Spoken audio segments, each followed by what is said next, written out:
I learned early on that love had conditions. In my house, affection wasn't something you just received. It had to be earned, like a paycheck or a prize. My parents never told me they were proud, never hugged me just because they wanted to. Love was a transaction, and I was expected to perform. Straight A's? Barely acknowledged. A top-tier university? Just the minimum requirement. A high-paying job? Nothing less would do. I wasn't their daughter. I was their project, a means to an end. So, I worked. I pushed myself past exhaustion, chasing their approval like a desperate gambler chasing a winning streak. I met every demand, exceeded every expectation, and yet, it was never enough. If I made a mistake, even the smallest one, the warmth disappeared. The conversation stopped. The disappointment filled the air, thick and suffocating. I could feel it in their silence, in the way they looked past me like I was invisible. No words were needed.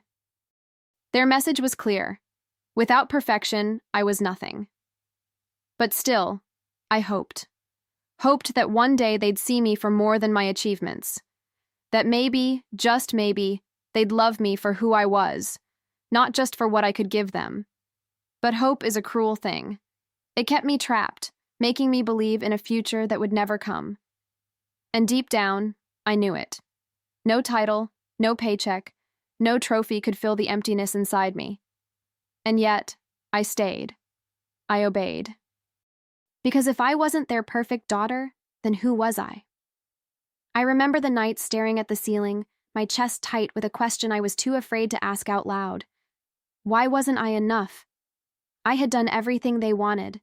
Every decision, every sacrifice, every exhausting push forward had been for them. And yet their love remained just out of reach, like a locked door with no key. I convinced myself that if I just tried harder, if I just gave more, they'd finally open it. But the truth was, they never would. Love was supposed to be given freely, not held hostage.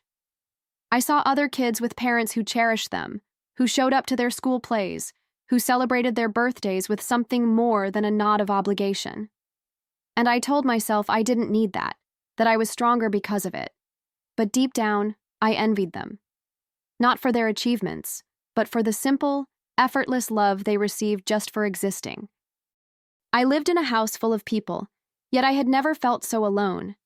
Every conversation was about performance, every interaction a test I had to pass. If I was tired, I was lazy. If I was struggling, I wasn't trying hard enough. Emotions weren't acknowledged unless they served a purpose. Even sadness had to be productive. If I cried, I had to have a reason, a justification. Otherwise, it was weakness, something to be ignored or, worse, corrected. So I learned to bury it. To push it down so deep it couldn't surface, not even when I needed it to. Because in my parents' house, feelings had no value, only results did. I became an expert at pretending, smiling when I wanted to cry, nodding when I wanted to scream. For years, I played the role of the perfect daughter, convincing myself that if I performed well enough, they'd eventually see me. Not just as their achievement, but as a person. I told myself it was only a matter of time. One more milestone. One more sacrifice. Then finally, they'd love me the way I had always needed them to. But time passed, and nothing changed. Every success was met with indifference, every effort taken for granted. I won awards, received promotions, built a future they could brag about, and still, it wasn't enough. It never would be. And yet, despite everything, I still craved their approval. I still wanted to be told I mattered. I hated myself for it. For being that desperate, that dependent on something I knew I would never get. And the worst part? I didn't know how to stop wanting it. No matter how much it hurt, no matter how empty it left me, I kept coming back for more. It was pathetic, really, like a starving stray dog begging for scraps from a family that never wanted it in the first place. But things were about to change. I didn't know it yet, but soon, the truth would reveal itself. And when it did, it wouldn't just break me. It would awaken something else. Something I had never felt before. The truth came on an ordinary day, wrapped in the same cold indifference I had always known. No warning, no dramatic build-up, just a casual conversation that shattered everything. I had just reached another milestone, another achievement they could claim as their own. I had secured the kind of financial stability most people only dreamed of. And for the first time, they acted differently, warmer, almost affectionate. It was jarring, like watching strangers wearing my parents' faces. Then, the words came. Simple, blunt, unapologetic. We only had you so you could take care of us. A statement, not a confession. A fact they saw no reason to sugarcoat. My entire existence boiled down to a transaction. I wasn't their daughter, I was their investment. A long-term financial plan with a pulse. My heart pounded in my chest, but I didn't speak. I couldn't. I just sat there, frozen, as they continued. Now it's time for you to repay us for everything we gave you. Repay them, as if love, care, and support had been a debt I owed. As if my entire childhood, every sleepless night, every anxious breakdown, every desperate attempt to be enough, had been part of some unspoken contract. And now, the bill had come due. I sat there, staring at them, waiting for something. An explanation, a hint of remorse, anything to soften the blow. But there was nothing. Just expectation in their eyes, as if this was the most natural thing in the world. As if I should have always known. My whole life, I had been grasping for their love, twisting myself into something they could be proud of, something worthy of their affection. And now, I realized it had never been about me. It had never been about love. Everything made sense now. The coldness, the pressure, the way my worth had always been measured in grades, salaries, and status. I was never a daughter to them. I was a means to an end. And now that I had finally arrived, they were ready to cash in. You should be grateful, my mother added, as if she were reminding me to say thank you for a gift I never asked for. We gave you everything. Everything? The word felt like a sick joke. I had given up my childhood, my peace, my sense of self just to please them. I had sacrificed friendships, joy, and any chance at real happiness because I thought, one day, it would all be worth it. That they would finally see me, finally love me, but they never had. They never would. And suddenly, something inside me cracked. Not sadness, not grief, something darker, something I had never felt before. The rage came slowly, curling around my chest like a tightening rope. It wasn't a burst of emotion. It was cold, steady, and absolute. I had spent my entire life chasing a mirage, believing that if I was perfect enough, I could make them love me. But they had never even seen me as a person. I was just a tool, a resource. And now, they expected me to step into my role, to serve them like some kind of dutiful investment finally paying off. I should have cried. I should have broken down. But there were no tears, just silence. Just the weight of understanding settling into my bones. They didn't even notice the change in me. They were too busy listing their expectations, how I'd cover their expenses, how I'd ensure their comfort, how it was my responsibility to take care of them. We sacrificed so much for you, my father said, shaking his head as if he were disappointed I hadn't immediately agreed. The least you can do is give back. The least I could do. I almost laughed. All these years, I had given them everything. My time, my energy, my very identity. And it still wasn't enough. It would never be enough. But for the first time, I wasn't the desperate little girl begging for their approval. No, that girl was gone. And in her place, something else had taken root. Something sharp. Something final. I smiled. Just a small, practiced smile. The same one I had used my whole life to make them believe I was obedient, compliant. But inside, I was already making plans. I nodded, letting them believe I had accepted my fate, that I understood my duty. I played my part well, just as I always had. I smiled at the right moments, asked the right questions. How much do you need? What kind of lifestyle were you hoping for? I made them think I was falling in line, that I was ready to become exactly what they wanted me to be. But inside, I was calculating. Every demand they made, every assumption they voiced, I filed it away. They had spent my entire life treating me like an investment. Well, now it was time for me to make some financial decisions of my own. I started small. A few adjustments here and there, subtle, careful. I reviewed every account, every asset they thought they had control over. They were careless, trusting that because they had raised me, I would never dare to turn against them. That was their first mistake. Their second was assuming I still cared. They had spent a lifetime preparing me for success, molding me into someone who could navigate the world on their behalf. But in their greed, they had overlooked one crucial fact. I was smarter than them, and now I was the one in control. I didn't rush.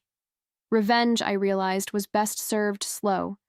If I stripped them of everything overnight, they would see it coming. No, I needed them to feel secure, to believe they were finally getting what they deserved. So I played the role of the dutiful daughter.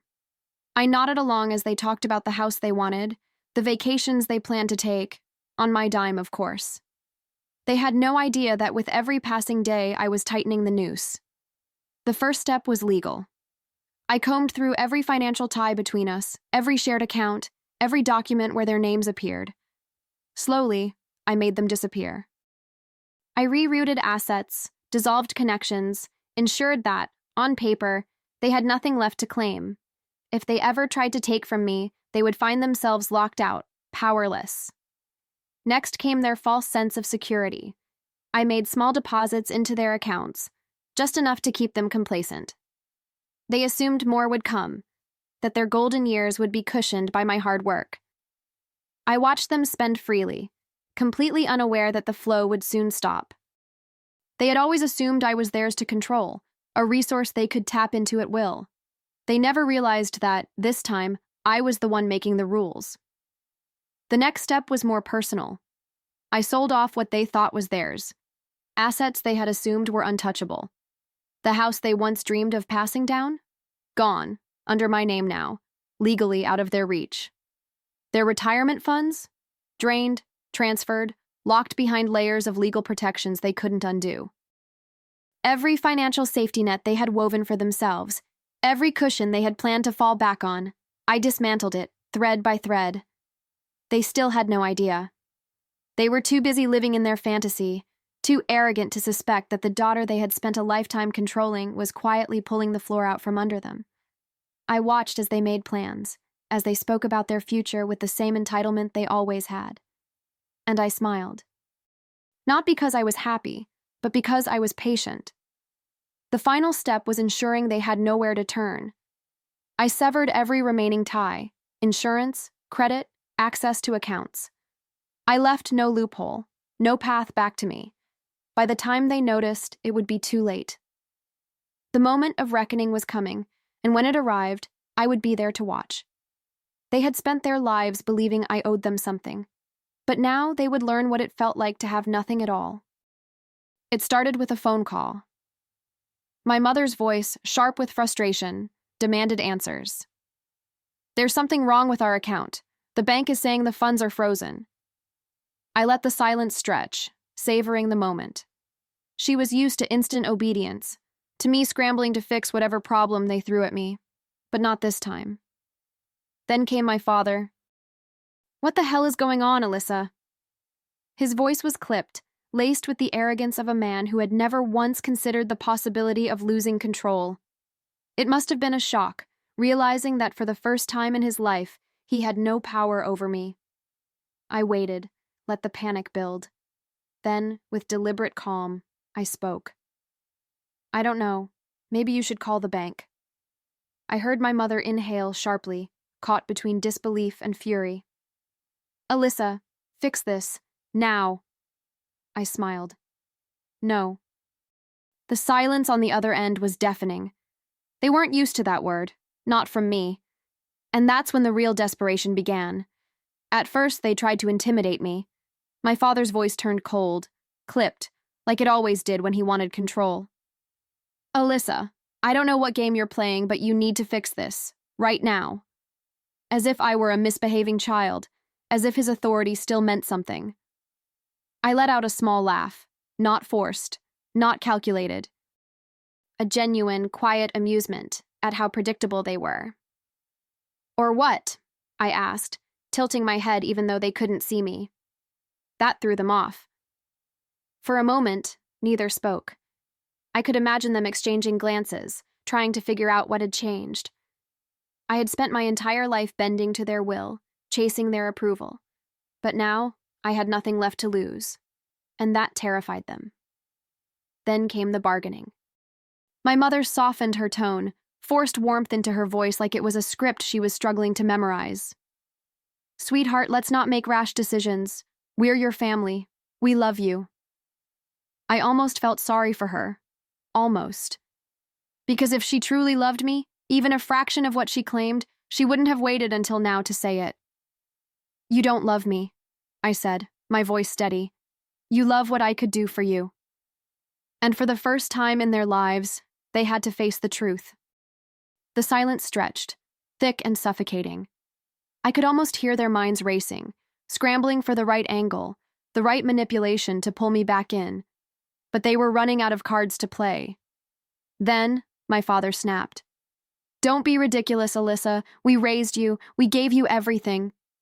His voice was sharp, the mask slipping just enough to reveal the anger beneath, the desperation. I sighed, leaning back in my chair, staring at the ceiling as if this conversation wasn't years in the making. "No, you didn't raise me. You managed me, groomed me. You shaped me into something useful, and now that I refuse to play my part, you don't know what to do." My mother whimpered something incoherent in the background, but I didn't care. I was done. I had spent years suffocating under the weight of their expectations, shrinking myself into the version of me they wanted. But now, they were the ones gasping for air. "Alyssa, please," my mother tried again, her voice trembling. "We're your parents. We're family." I closed my eyes. Family. That word had never meant what it should, but now it was just another chain I had broken. "No," I said, my voice final. "You're nothing to me." And then, before they could protest, before they could reach for another lie, I hung up. They called again, and again. Each time, I let it ring. Let them feel the panic, the helplessness, the creeping realization that no one was coming to save them. Then the messages started. First, demands. "Fix this now, Alyssa." Then threats. "You'll regret this. You think you're so smart, but you'll come crawling back." And finally, when all else failed, the begging. "Please, we have nothing. We'll lose everything. Don't do this to us." I read each one carefully, then deleted them. I had spent years waiting for something that would never come. Acknowledgement, love, even the barest sign of human decency. But they were never capable of it. I saw that now. The only reason they cared was because for the first time in their lives, they were powerless. And I was the one pulling the strings. Still, I wasn't done. Cutting them off financially wasn't enough. I wanted them to understand what it felt like to be discarded, to be nothing. So I erased them. I started with their home, the one they assumed was theirs, the one they had bragged about retiring in, expecting me to foot the bills. They never thought to check the paperwork, never imagined that I had quietly transferred ownership months ago. When the eviction notice arrived, they must have thought it was a mistake. It wasn't. Next came their credit. They had always assumed financial ruin was something that happened to other people, irresponsible people. But they had been reckless, spending freely under the assumption that I would always be there to clean up their mess. So, I made sure they had no credit left to borrow against, no accounts they could tap into. Every lifeline, every backup plan, gone. Then, their reputation. My parents had spent their lives carefully curating an image, upstanding, successful, respected. I made sure that image crumbled. I let just enough truth slip to the right people, let whispers spread. Suddenly, friends they had relied on for favors and sympathy started pulling away. The invitations stopped. The polite smiles turned cold. They had always taught me that power meant control, that whoever held the money held the future. They were right. They just never thought I'd use those lessons against them. Then came the final blow. They had one last asset, A small sum of money they had squirreled away, something they had never mentioned to me, assuming I wouldn't notice. But I knew them too well. Their greed, their selfishness, their need to control, it made them predictable. I tracked it down, and legally, methodically, I took it, every last cent. The next time they called, their voices were unrecognizable. No more threats, no more anger, just broken, pitiful desperation. My mother sobbed, her words barely coherent. "Please, Alyssa, we have nothing. Just help us a little, just until we get back on our feet." I let her cry. Let her feel the same hopelessness I had felt my entire life. Then finally I spoke. "You taught me that love is earned, remember?" My voice was calm, even. "You never earned mine." More sobbing, more pleading. My father tried one last time, his voice raw. "We're still your parents. You can't just abandon us." I smiled to myself. "You wanted a retirement plan," I said, my voice devoid of warmth. "Too bad I was never your daughter." And with that, I hung up for the last time. The silence was absolute. No more calls, no more messages, just nothing. I had erased them from my life, and in doing so, I had erased the last chains that bound me. It was strange, the way freedom felt. Not light or joyous, but clean, sterile, like stepping out of a storm into crisp, cold air. I changed my last name first, a clean cut, removing the last remnants of their hold over me. Then, I burned the photos, deleted every trace of them from my world. Old emails, childhood memories, gone. They had spent my entire life treating me like a transaction, a means to an end. Now, I was the one deciding their worth, and they were worth nothing. I never checked on them. I didn't need to. I knew exactly what had happened. They were penniless, abandoned by the very people they had once courted. I could imagine it. My father, defeated, forced to rely on distant relatives who had never liked him. My mother, humiliated, realizing too late that manipulation only worked when you still had something to offer. They had wanted me to suffer for them. Instead, they were the ones suffering. I didn't feel guilt. That was the most surprising part. I had expected some flicker of hesitation, some lingering voice whispering that I had gone too far. But there was nothing. Just a deep, quiet satisfaction. They had always taught me that love was conditional, that kindness was something you had to earn. But the truth was, they had never deserved mine. Every cold shoulder, every guilt trip, every moment of calculated neglect, they had built this ending brick by brick. And now they were left with nothing but the weight of their own cruelty. I imagined them searching for me, dialing numbers that would never connect, knocking on doors that would never open. My mother, hunched over in some borrowed guest room, whispering to herself that it wasn't supposed to be like this. My father, stewing in silent rage, knowing there was no one left to control. I sat in my new home, mine, completely mine, watching the sunset paint the sky in shades of gold and crimson. A glass of wine rested in my hand, the weight of it grounding me in this moment, in this life I had built for myself. No more expectations, no more obligations, no more looking over my shoulder, waiting for their approval like a starving dog. The phone buzzed. An unknown number. I didn't have to check. I knew exactly who it was. Desperate, clinging to the last sliver of hope that I might still care, that I might still be the obedient daughter who would fix everything for them. I smiled. Not out of joy, not out of cruelty, just finality. The same way one might smile when shutting a door for the last time. With a single motion, I deleted the call, erasing them as easily as they had once erased me. I leaned back, letting out a breath I hadn't even realized I was holding. The past was gone. The chains were broken,